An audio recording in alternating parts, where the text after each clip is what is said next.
101 years ago today, the House of Representatives voted to pass the 19th Amendment. As you know, that is the amendment that gives women the right to vote. Not that they were given, because they fought very hard for it, but that success was achieved. It took another year for it to be past the rest of the process, the ratification and the rest. So in August, we'll be observing the 100th anniversary of women having the right to vote.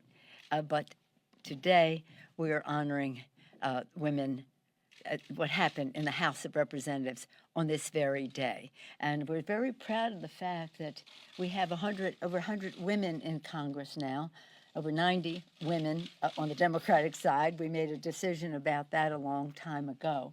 And that among them are the Carolyn Maloney, who couldn't be with us, but she has been a champion on all of these issues, whether it's the Women's Museum or the Equal Rights Amendment, you name it, the effect of public policy on women in every way.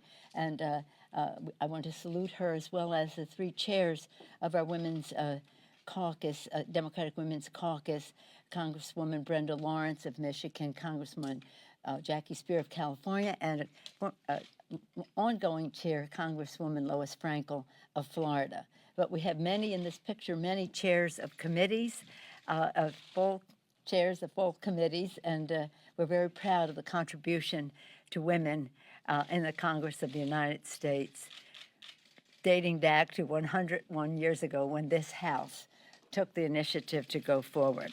I'm very honored to be joined here today by Congresswoman Eleanor Holmes Norton, representative from the District of Columbia, Congressman John Sarbanes of Maryland, we're all spaced appropriately, of Maryland, and Congresswoman Stacey Plaskett of the Virgin Islands. Welcome to all of you. Okay, we're in a challenging times, and again, we have a privilege of celebrating the right to vote. As Speaker, I'm proud to serve with over 100 women in the House. Sadly, as we observe this milestone, voting is under assault. It is both from a systemic nationwide campaign of voter suppression and from the coronavirus. The fear of getting sick threatens some not to go to the polls. People should not have to choose between voting and preserving their good health and that of their families, because no matter what you do when you go out, you bring it home. Again, no one should be forced to vote for their health or their vote. In the CARES Act, we put a down payment on $400 million for states to protect the ballot. In the HEROES Act, we added to that the balance of what we think we need to have voting at home and to protect the ballot. That would be $3.6 billion, a small price to pay for our democracy and the good health of Americans going to the polls. It would be there to expand vote at home, vote by mail, some call it, at home, including no excuse absentee ballots, same-day registration, and again, having polling places available for those who want to participate in person for whatever reason, whether it's questions about the ballot or their ballot and the rest, that they have appropriate timing, placing, and the rest for that. And again, online registration and same-day voter registration, which I mentioned. This is all very, very important. We call on Leader McConnell. We have the HEROES bill. Others say he has the zeros bill. We need this bill for many reasons.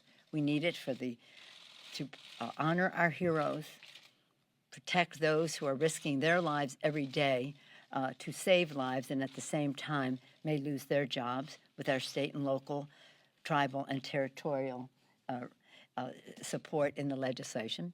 Open our economy with the testing, tracing, treatment, and isolation that is in there, and putting money in the pockets of the American people as we get through this terrible economic challenge. And you see the numbers this morning, matters are even worse. Central to so much of it is we say this is about the life, the livelihood, and the life of our democracy. Central to the life of our democracy is removing obstacles of participation to voting. And now even more so when voting can be a risk to your health, as we saw demonstrated in Wisconsin. So here we are with, again, saluting our women members of Congress. Imagine the courage of the suffragists, the courage that they had to make this happen. It took a long time, and how proud we are to stand on their shoulders now to make public policy for our great country, and we don't want anything to stand in the way of the right to vote. So I have the privilege now of introducing a very special guest, a leader in our House Democratic Caucus, a leader of women in the country. Congresswoman Eleanor Holmes North is serving her 15th term in the House of Representatives, representing the District of Columbia. Before her congressional service, President Jimmy Carter appointed her as the first woman to head the U.S. Equal Employment Opportunity Commission, the EEOC. Very prestigious, very important. Eleanor Holmes Norton came to Congress a national figure, a champion in the civil rights and feminist movement. She is a tenured professor at Georgetown University School of Law, where my son went, an undergrad, Representative Plaskett, a board member of 3 Fortune 500 companies. Can't do that anymore, but I used to. Member of Congress, you can't be on public boards. Oh, I'm just saying you came to Congress as that. just to say that's why she was named one of the 100 most powerful women, and then, of course, one of the most powerful women in Washington. And so the congressional work of congressional voting representation has been so much for the District of Columbia, so much a part of what her leadership has been about, and so many other things as well. She has led us with her lifelong struggle for equal and civil rights and universal human rights. So it's an honor on this day, when we recognize the 100th anniversary of women, the House voting for women to have the right to vote, for me to recognize someone they'd all be very, very proud of, representative from the District of Columbia, Eleanor Holmes Norton. Thank you very much. Well, I want to thank Speaker Pelosi for this kind introduction, but above all for inviting me to speak really for the 103 women who, as a result of the 19th Amendment, are here in this House and growing. I appreciate particularly speaking this year when the D.C. statehood bill has enough co-sponsors to pass. So this is fraught with meaning for me when it comes to the right to vote. But I particularly appreciate, Speaker Pelosi, you're not letting 2020 become only the year of the pandemic, and not letting us keep from remembering that we're celebrating 101 years of the right of women to vote. Madam Speaker, we have just passed a proxy voting bill. So the way to see me here is I am standing proxy for those, as is my good friend, for those 103 women, and that we're not going to let anything stand in the way of the right to vote now that we have it, or of extolling what it means to us. The women who are in the House with the right to vote also have come to lead in the House. So today we not only celebrate the right of American women to vote, but also the women in the Congress who have risen to leadership. 9 of them are committee chairs, 7 in the House, 2 in the Senate. So For us, this anniversary has meaning on so many different levels, from Jeanette Rankin to Nancy Pelosi. Jeanette Rankin, a Republican, Nancy Pelosi, a Democrat. Now, the Speaker is not one to be satisfied with being one of a kind, the first woman Speaker, or even being first among equals. So I join her in celebrating the right of women in the United States to vote, and hope we will celebrate, yes, 102nd year, the 103rd year, until the number of women in the House at least equals the number of men. We're getting there. Thank you.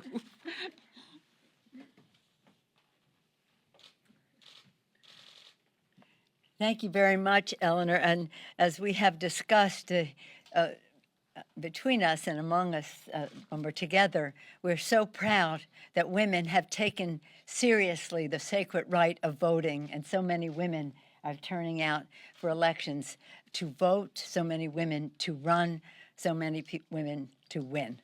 And with that, speaking of the right to vote, I have the privilege of presenting a champion in the Congress of the United States who has been the author and the inspiration, the intellectual leader in the H.R. 1, legislation that we ran on in 2018. As we said, we are going to, our platform was only three things. One, in 2018, and it continues to be our focal points. One, to lower the cost of health care by lowering the cost of prescription drugs and keeping the pre-existing condition benefit as a benefit. Two, that's lower health costs. Two, bigger paychecks by building the infrastructure of America in a green way. God bless you. Three, to keep a cleaner government, H.R. 1. And in H.R. 1 are so many elements that are about promoting the vote and ending voter suppression. But I want you to hear from the author himself. He has been relentless, persistent, dissatisfied advocate and leader on this subject, and he commands the respect of not only the members of Congress on this subject, but so many others out there who care in a bipartisan way and a nonpartisan way on how sacred it is to protect the right to vote. Congressman John Sarbanes of Maryland. Let's see how we do this now. Okay, I'll go this way. I'll go here. Thank you very much, Madam Speaker. Let me first join you in saluting Eleanor Holmes Norton for her incredible career. I'm standing here with two amazing champions of voting in this country. For the work they've done, we should all be very, very grateful. But Eleanor Holmes Norton's advocacy on behalf of the vote, on behalf of women, and on behalf of the District of Columbia is legendary. It began decades ago. It continues in force today, and I want to thank her for her leadership of the D.C. statehood bill. We got that out of committee, as you know, very proud to do that. We think there's strong momentum. And actually within the four corners of H.R. 1, there was findings language that set the table for this in many ways. And I want to thank Congresswoman Norton for all of her efforts and support behind H.R. 1, the For the People Act. To Speaker Pelosi, what can I say? No greater advocate for voting and empowerment of all people in this country, but certainly for women and the women candidates that joined our ranks in 2018 are a testament to the incredible work and leadership and groundbreaking nature of Nancy Pelosi's time and career in public office. Good things start in the House. They continue to. But if you look back at the moment we are marking today, this is the 101st anniversary today of the vote in the House of Representatives. to approve the 19th Amendment, what happened was I think 2 votes that preceded it where the House supported it, but the Senate did not follow through, but the House kept at it. And finally, on May 21st, they cast a vote that was later seconded by the United States Senate, and we went from there to the process of ratification, so important for our country. There's no question that health concerns remain at the forefront right now for the country, and certainly the economic dislocation that's come from the COVID-19 impact. But we also know from talking to our constituents from polls that people are anxious as well about having the opportunity to vote in this very, very important election year. And so we've got to do everything we can to protect and preserve that opportunity, because in a democracy, and certainly we believe in a democracy like ours, voting is an essential activity. People have to be able to exercise that vote without sacrificing their health and their safety. Our caucus has made voting and voting empowerment a priority from day one. And with the leadership of many women candidates who came in 2018, followed through on a promise to make sure that we would reform democracy and expand opportunities for voting in this country. And that's what H.R. 1 included.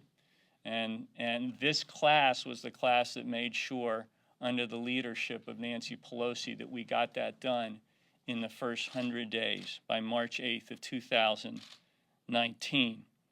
We also passed H.R. 4, the Voting Rights Advancement Act, which provides support for expanding the right to vote across the country and knocking down barriers to the right to vote. So those priorities were embedded in H.R. 1, and all of those measures were designed to make voting more robust and easier in America. What we didn't know, and we now know, is many of those provisions also make voting safer in America. And that's why we've incorporated into the HEROES Act, and again, I want to thank the Speaker for her leadership as the architect of the HEROES Act, and particularly focusing on this piece related to voting.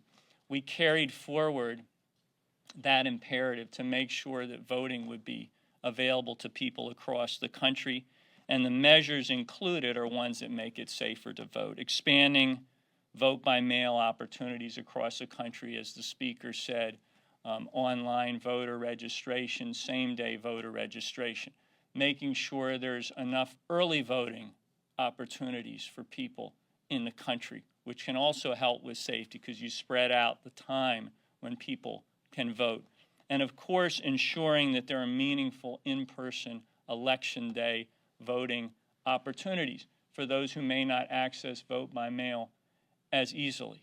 So those are critical measures that are part of the HEROES Act, and getting funding behind that and out to the states and local jurisdictions is critical. And that's why the Speaker pushed in CARES to get funding, and we got $400 million there, and that's why she's pushing, and our entire caucus is pushing for the $3.6 billion that's included in the HEROES Act. That is critical.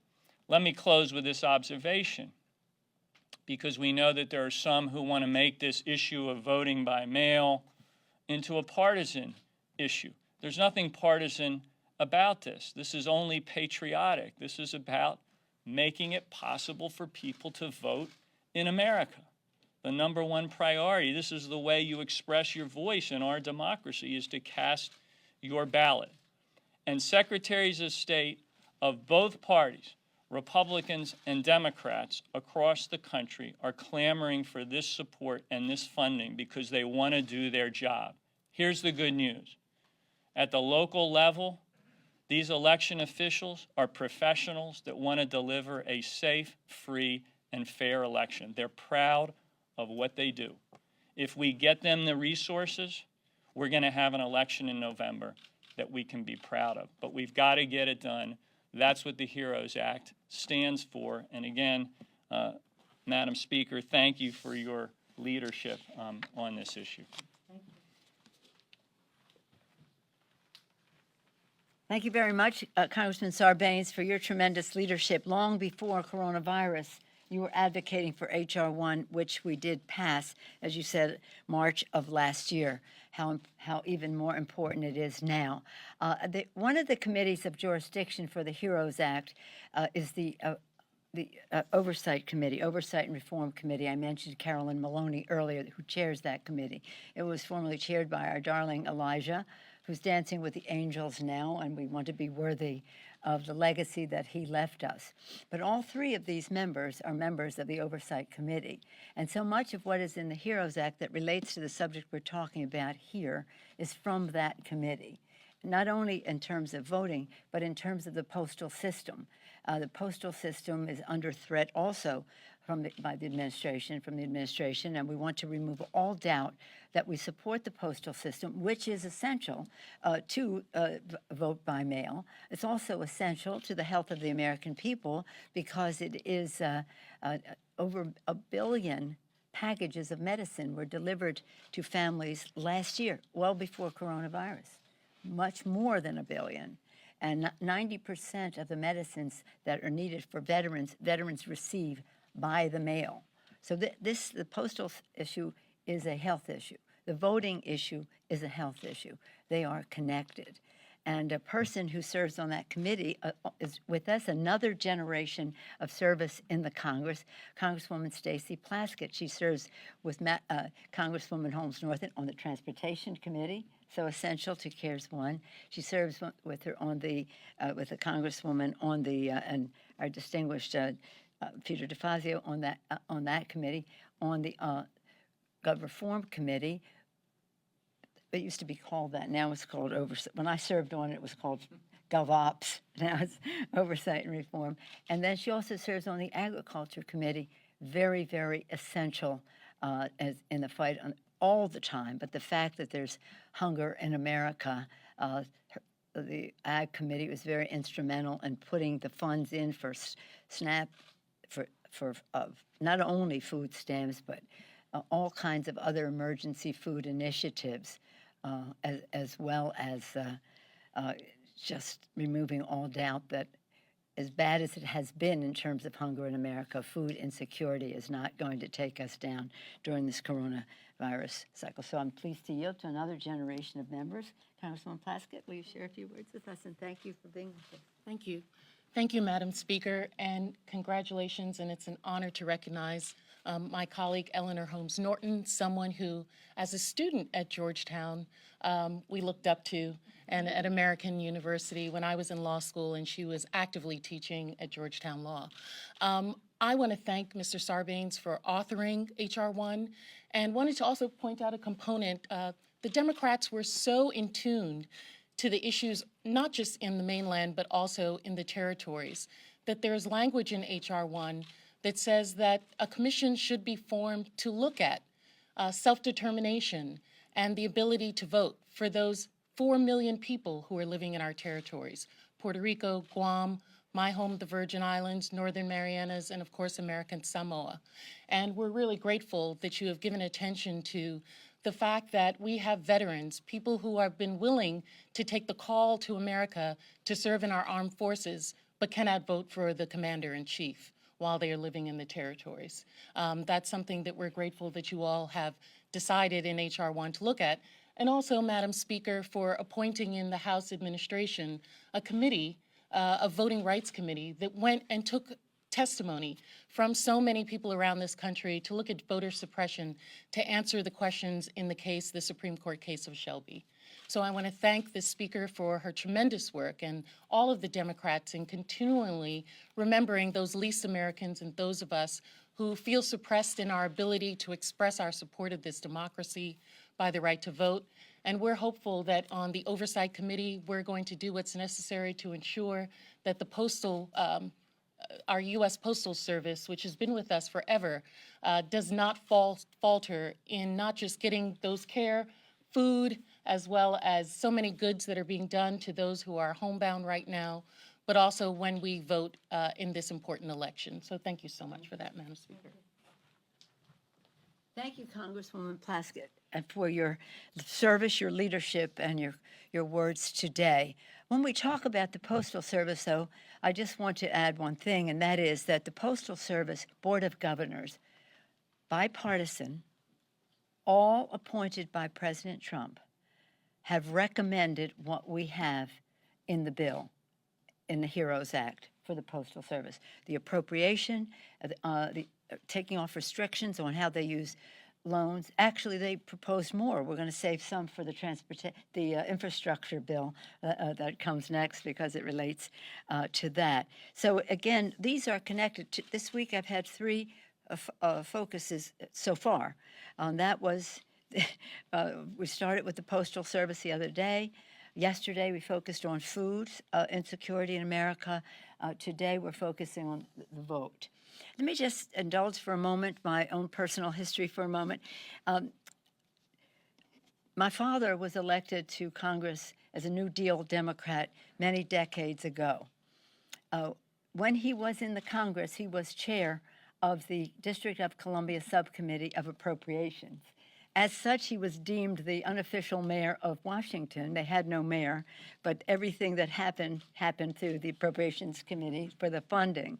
So I come from a tradition in the DNA of home rule, home rule, home rule, and then of course it would blossom even further later. So it's a thrill for me to be here with Eleanor and all my colleagues, and having John Sarbanes mention joined Congresswoman mentioning the statehood for the District of Columbia. So thank you for your leadership there. When my father left the Congress, when he was there, speaking of women, he had on his subcommittee invited the First Lady, Eleanor Roosevelt, to testify about the conditions in the welfare institutions in Washington, particularly St. Elizabeth's. So in my office, you will see a picture of him welcoming Eleanor Roosevelt, a woman leader, and the first lady ever to testify before Congress. So we have that connection before we were ever born, I guess, but nonetheless, that's when that happened. Then when my father left Congress, a generation later, he became mayor of Baltimore, but when he left to become mayor, a generation later, Paul Sarbanes took his place in the Congress of the United States, later to become Senator Sarbanes, and when he did, Barbara Mikulski took his place, another great woman leader in our country, and after that, Ben Cardin, both going on to the Senate. After that, John Sarbanes. So John Sarbanes represents the district that my father represented, and it's an emotional tie, as you can see. So again, we're talking about history, but what we love is the fresh invigoration of the Congress that John is and that Stacy is, and how they are inspiring a whole other generation of leaders to protect the vote, to protect the lives and the livelihood of the American people, and was acknowledged. Thank you, Stacy, for Representative Plaskett, for acknowledging the House Admin Committee. I want to acknowledge Zoe Lofgren, the chair of that committee, who did have those hearings, led by Marcia Fudge, around the country, and then we did pass Terry Sewell's Voting Rights Act. We hope the Senate will do so as well. With that, please answer any questions you may have about how we go forward.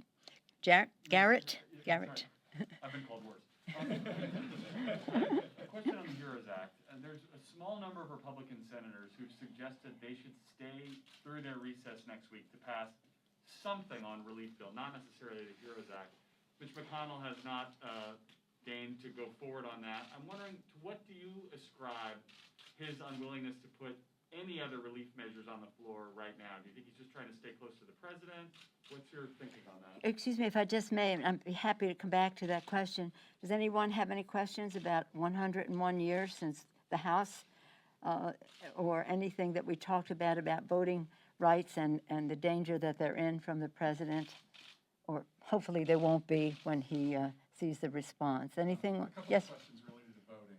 Yes. One, as you know, the president has railed against voting by mail. I wonder if you would respond to what Democrats are thinking along those lines, given the flap that came yesterday. And then also, in Maryland, as you know, that there's been an issue with problems with ballots actually getting out. That I think the last time the vendor was supposed to send out about 150,000. This time they have to send out 4 million. Clearly, there's been a delay. I'm wondering what your concerns are there. Maybe Congressman Sarbanes can also address this, related to getting a number of ballots out to people through the mail and some of the complications that raises up, because a lot of these states are scrambling a little bit now since they didn't use mail as much as they did in the past. Well, on your first question with respect to the president, I know he does rail against vote by mail. There's no basis for that. In fact, there's no evidence, there's no data that suggests that voting by mail helps one party versus another. Voting by mail is just an opportunity to make it easier for folks out there, and in this moment to make it safer for people. And if you look at what the public's appetite is, they want that option. So I'm not sure why the president would want to get sideways with the broad public in terms of that priority. Maryland is experiencing what states all across the country are experiencing, which is the challenge of ramping up quickly in this environment to make sure that you deliver the opportunity for the franchise to the public. And so we are paying attention to some of the issues that have come up. I think the state board is doing its best to meet those challenges. You know, some states that have been doing mail for a long time, you know, Colorado and Oregon and Washington and so forth, they actually own a lot of the machinery and infrastructure of delivering the vote by mail ballot. Other states are having to get that through vendors in the short term, and that's going to present challenges. But all of this supports why we're trying to get significant funding out to the states in this moment and get it to them sooner rather than later, because they've got to build up that infrastructure to deliver and meet the expectation that the public has. So we're very much looking at Maryland's experience, and for that matter, the experience in other states with special elections and primary elections, as an opportunity for lessons learned heading into the general election season. But all of it supports the funding that Zoe Lofgren and Marcia Fudge and Nancy Pelosi have worked so hard to get, not just into the CARES Act, but now into the HEROES Act. So we've got to get those funds out there.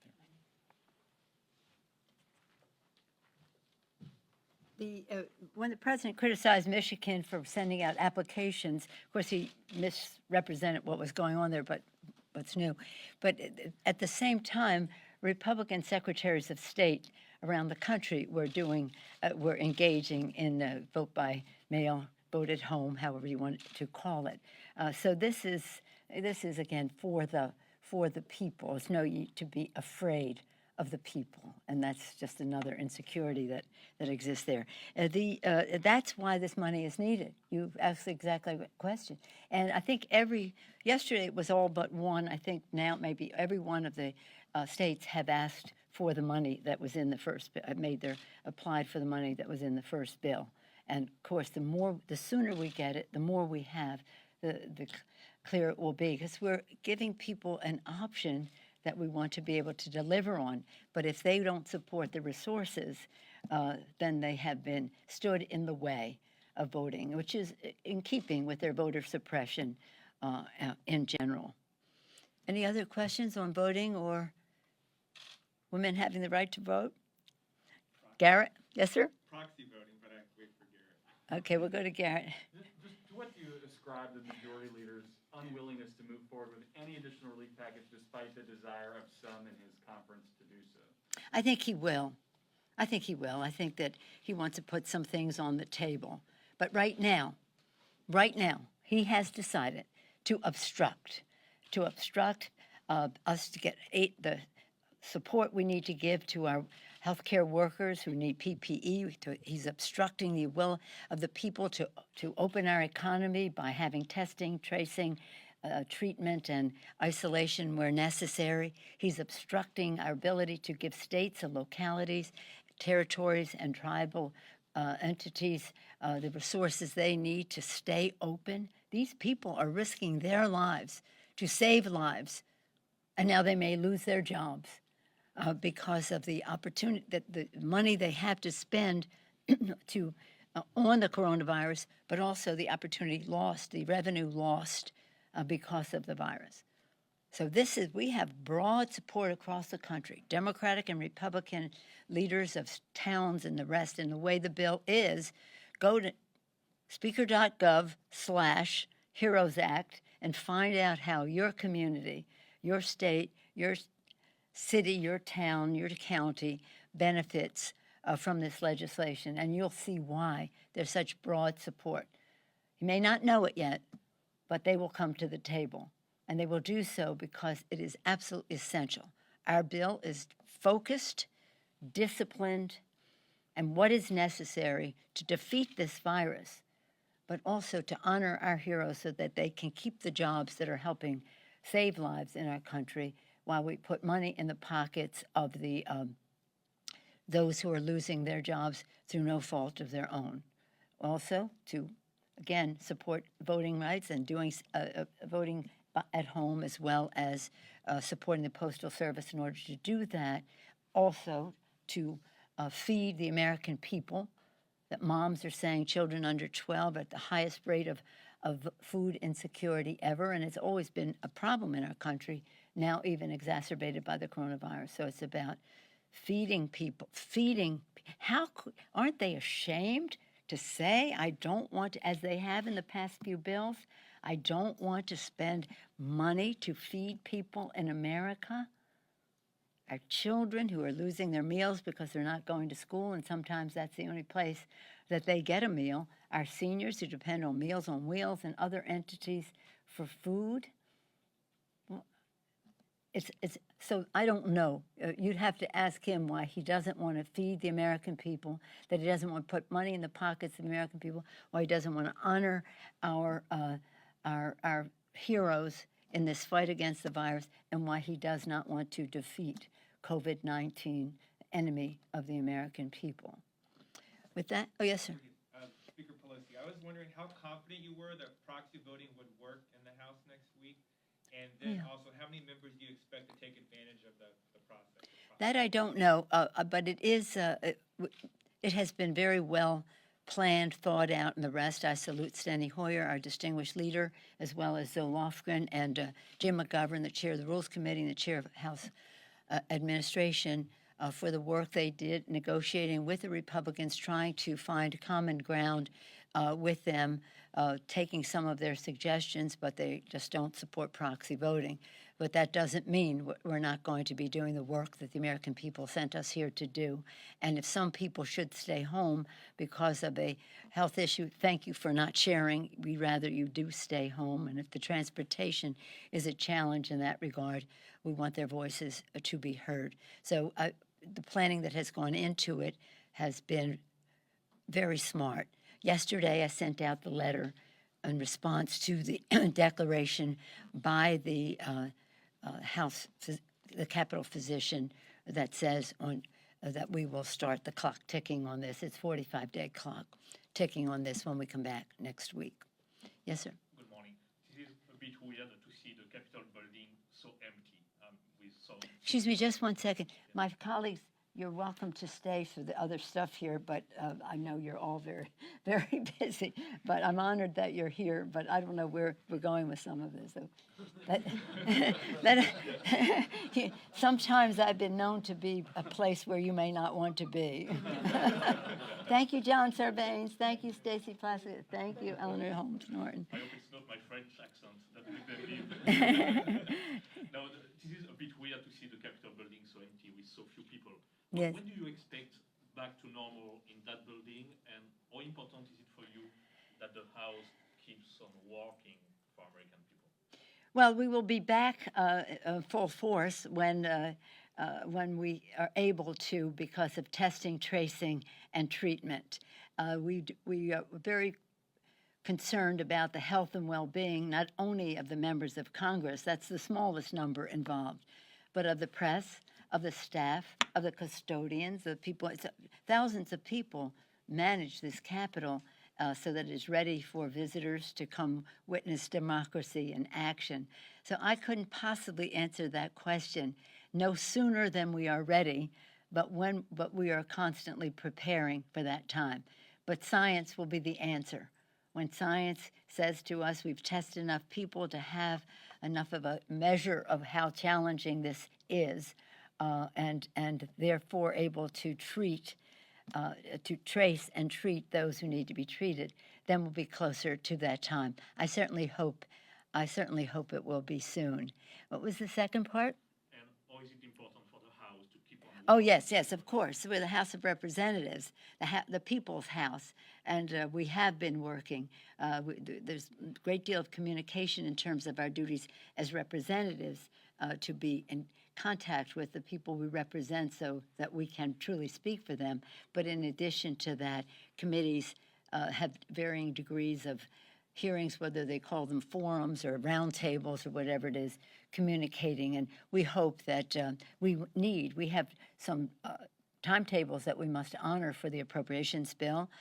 We have a timetable for the defense authorization bill. We have we're so ready to go forward with infrastructure to build America in a green way as we go forward and create good paying jobs as we, again, grow our economy in a very wise way. So again, we have a full agenda that people have been working on for a long time, so it's a continuation of that, but also an intensification. So with the proposal that is going out, it's not just about proxy voting, which we will be prepared for. It's also about how committees can do their work virtually, in person, or in a hybrid way. Because some of the witnesses would not may be able to show up even if the members are there, so it may have to be a hybrid. And that is what we have been working on. I'm very proud of the enthusiasm of everybody to come back. But again, I can just tell you in terms of my own travel on commercial airlines, it is a challenge, and so we have to recognize that. But I'm very proud of the courage of our members and the courage to vote for the HEROES Act. They said to me, you go big. You go big. We went big, but not any bigger than is necessary. In fact, we could do more, and we probably will have to, depending on what comes next in our economy and meeting our health needs. But again, this is about, again, honoring those who are risking their lives to save lives by supporting state and local, at territorial and tribal, as well as testing. Did you see the Columbia report that came out? That if 1 week sooner, we had a lockdown, as other countries had. Korea and the United States had the first fatality, the first, I don't know if it's the first case or the first death, but the first death, the same day. They locked down. They've lost like over 300 people in Korea, around just over 300 people. We waited a couple of weeks. The report further says if we had done it when Korea did, we'd have saved closer to well over 50,000 of those lives. But just 1 week was well into the 30,000s of people who would not have died. So we just really have to be smart and strategic. And that is what our bill does when we say testing, tracing, treatment, isolation.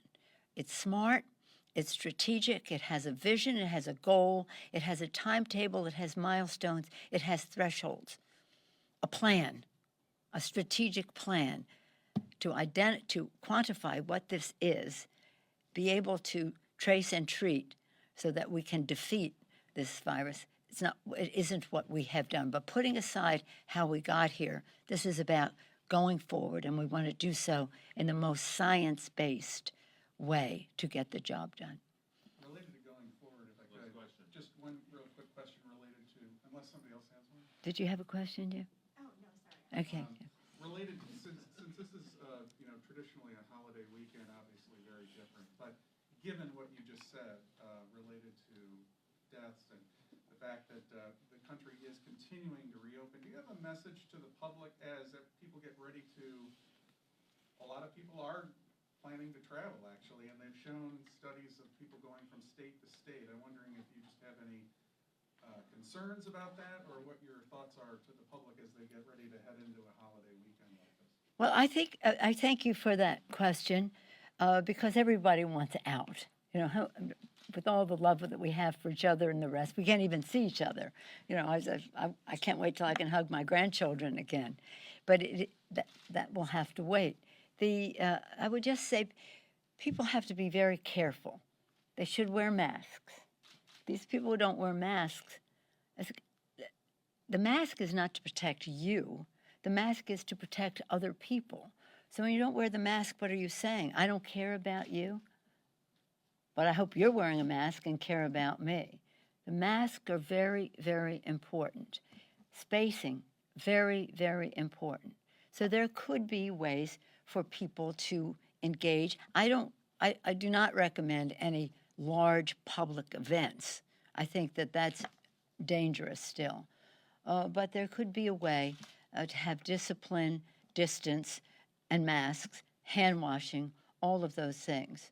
And there are ways to, again, have a family meal over the Memorial weekend, keeping our distances and not double dipping into the guacamole. That would not be a good idea. By the way, it's never a good idea. No double dipping, but especially maybe we'll all pick up some very good habits from all of this. But you know, we respect the enthusiasm that people have to get out and get some fresh air and the rest, but they should not do it rationalizing that it doesn't matter how they do it. It does matter, and that's why I would hope that the president and the vice president all would wear a mask. They don't wear a mask. Why not? Other people should, so they should set an example. They have doctors around them all the time to minister to their very sneeze, but everybody else does not have that. And so it's nothing that has any example to it that is good for stopping the spread of this. A lot of people, as you know, many people are dying are older, they're predisposed. We are predisposed. But the fact is, and that's very sad, my great fear is what you bring home to the children. And again, we want to take every precaution. I'll end by just telling the story that one of my colleagues, Rashida Tlaib, told on the floor when we were passing CARES 1. She showed the picture of a beautiful little girl, 5 years old. She died of coronavirus. She died of coronavirus.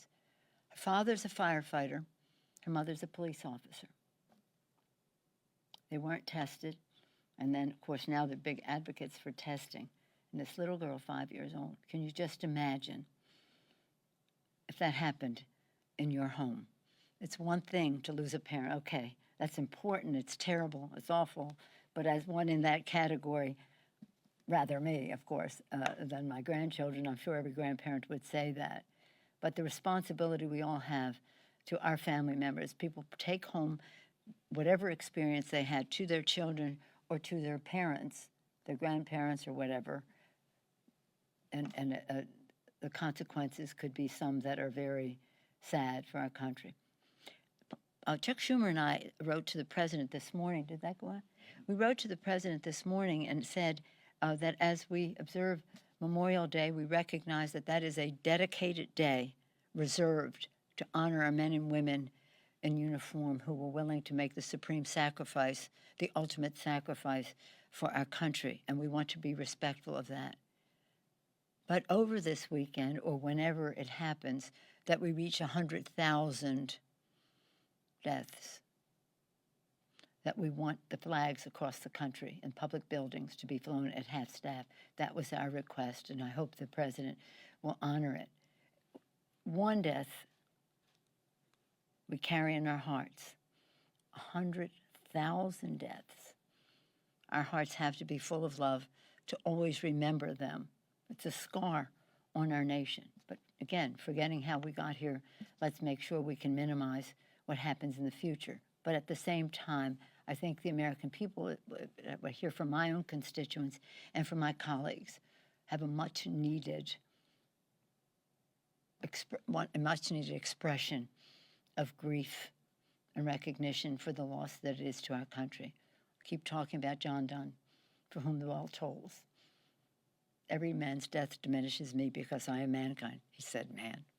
Every person's death diminishes me because I am man. For whom the bell tolls, it tolls for thee. This is a tremendous loss for our country. So let's fight it. Testing, tracing, treatment, isolation, with a plan, strategic, definite, going into underserved communities which are fearful to come forward because of the cost that might be incurred, but to remove all doubt that it is in our nation's history that everyone have access to that testing. So, happy 101 years since the House of Representatives voted for women to have the right to vote. California soon followed. We voted a year in advance of the country, I have to say, proudly, now that my colleagues are not here, I don't know it, but I know California. I'm from California. So you're okay. We celebrated a year ago, within the past year, that in the 2019, again, 100 years before we passed in California. And what's sad is that, and one of the reasons I want to do this today is that so many of the events that we had planned in August, and hopefully we can still engage in them, celebrating women having the right to vote. When it happened, they said the headlines, women given the right to vote. No such thing. Women fought and marched and starved and were starved and everything to get the right to vote. We owe them so much. Not just the women owe them so much. America owes the suffragists so much. And we thank the House of Representatives for taking the lead in the Congress on that. Thank you all very much.